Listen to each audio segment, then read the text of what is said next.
Hey, I have a quick question for you. So, have you ever typed something in the search box and thought, whoa, how did it even know what I exactly meant? With AI everywhere these days, old school search might seem dead. But wait, there is something which is going behind the scenes which is making search more smarter and faster. Today, I'm breaking down two big players. The first one is going to be AI-based LLM search, and the second one is going to be Apache Solr.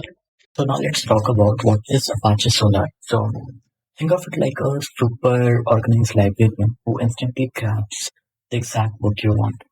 Even if the library is like millions of books deep. So big companies like Netflix and eBay, uh, they trust Solar to basically solve millions of searches lightning fast. It's been around a while. But the most important factor in which Solar is still killing is in speed and reliability. Now let's talk about what are LLM-based searches. Okay. So now think of LLM-based searches as a new kid in town.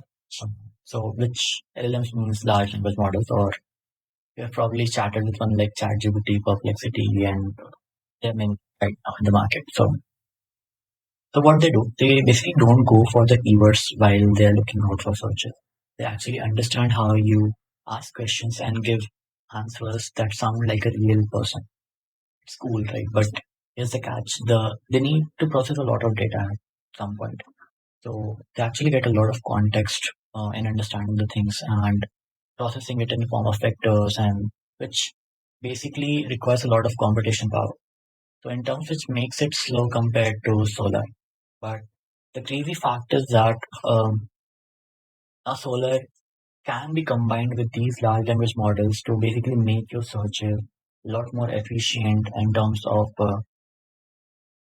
getting the right data within a blink. So if you're curious about it, I'm going to start a new series where I'll be unpacking both solar and LLM based searches in the series, and I'll try to keep it short and make it a little more interesting by giving you real world examples.